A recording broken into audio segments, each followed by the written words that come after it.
রাজধানীর গুলশানে বিএনপির ভারপ্রাপ্ত চেয়ারম্যান তারেক রহমানের বাসভবন এলাকা থেকে পুলিশ ও চেয়ারপারসন সিকিউরিটি ফোর্স যৌথ অভিযান চালিয়ে দুজনকে আটক করেছে।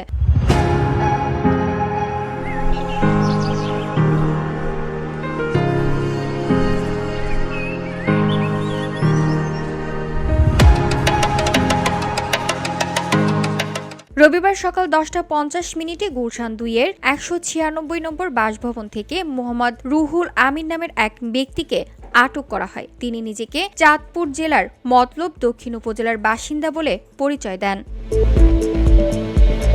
পুলিশ সূত্রে জানা গেছে, ওই ব্যক্তি উক্ত বাসভবন ও পার্কিংয়ে রাখা গাড়ির বিভিন্ন দিক থেকে ছবি তুলছিলেন। বিষয়টি সন্দেহভাজন মনে হওয়ায় পুলিশ ও সিএসএফ কর্মীরা তাকে জিজ্ঞাসাবাদের পর আটক করে।